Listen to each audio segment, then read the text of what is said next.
ലോക്സഭാ തെരഞ്ഞെടുപ്പിൽ 8 നിലയിൽ പൊട്ടിയതിന് പിന്നിൽ ഭരണവിരുദ്ധ വികാരമുണ്ടെന്ന് തുറന്ന് സമ്മതിച്ച എം.വി. ഗോവിന്ദൻ. ആനുകൂല്യങ്ങൾ മുടങ്ങിയത് വോട്ടർമാരെ സ്വാധീനിച്ചുവെന്നും നമ്മുടെ ഗവൺമെന്റ് എന്തൊക്കെ ജനങ്ങൾക്ക് കൊടുത്തു, കൂടുതലും വാഗ്ദാനങ്ങളാ കൊടുത്തത്. സംഘടനാപരമായ പ്രശ്നങ്ങളുണ്ട് എന്നും എം.വി. ഗോവിന്ദൻ സമ്മതിച്ചു. CPM സംസ്ഥാന സെക്രട്ടറിയുടെ വാക്കുകൾക്ക് പ്രാധാന്യമേറെ.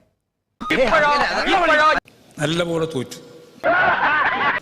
മോദിക്കെതിരായ വോട്ടാണ് ജനം UDF-ന് ചെയ്തതെന്ന് പറഞ്ഞായിരുന്നു കഴിഞ്ഞ ദിവസം നിയമസഭയിൽ മുഖ്യമന്ത്രി പിണറായി വിജയൻ തന്റെ സർക്കാരിനെതിരെ വന്ന വിമർശനങ്ങളെ പ്രതിരോധിച്ചത്. ആര് പറയുന്നു? ഞാൻ കേട്ടിട്ടില്ലല്ലോ. അസൂയ കൊണ്ട് പലരും പറയാറില്ല, അതുകൊണ്ട് ഞാൻ സ്വയം പറയുന്നു. എന്നാൽ പെരിന്തൽമണ്ണയിൽ നടന്ന സെമിനാറിൽ എം.വി. ഗോവിന്ദൻ ഉള്ള കാര്യം തുറന്നു പറഞ്ഞു. 62 ലക്ഷം ആളുകൾക്ക് കൊടുക്കേണ്ടുന്ന കുടിശ്ശിക പെൻഷൻ നമുക്ക് കൊടുത്തു തീർക്കാനായിട്ടില്ല. മറ്റ് വിവിധ മേഖലയിലുള്ള ആളുകൾക്ക് കിട്ടേണ്ടുന്ന ആനുകൂല്യങ്ങൾ കൊടുക്കാൻ പൂർണ്ണമായിട്ടായിട്ടില്ല. താനൊന്ന് തെളിച്ചു പറയണോ? അധ്യാപകർക്കുള്ള ജീവനക്കാർക്കുള്ള DA പൂർണ്ണമായി കൊടുത്തില്ല. ഓരോരോ ഗഡുവൊക്കെ കൊടുക്കുക. പെൻഷൻകാർക്കുള്ള ഗഡു കൊടുത്തിട്ടില്ല പൂർണ്ണമായിട്ട്.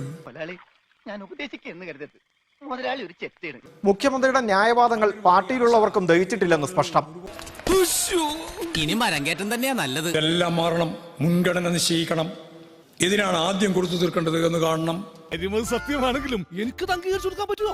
ഫലപ്രദമായ രീതിയിൽ ഇടപെടൽ നടത്താൻ നമുക്കാവണം. നല്ല തിരുത്തലുകൾ വേണം. അത്രയും വേണം. കുറച്ച് കടുപ്പത്തിരിക്കും. CPI സംസ്ഥാന സെക്രട്ടറിയും ഭരണവിരുദ്ധ വികാരമുണ്ടായെന്ന് പറയാൻ മടിച്ചില്ല.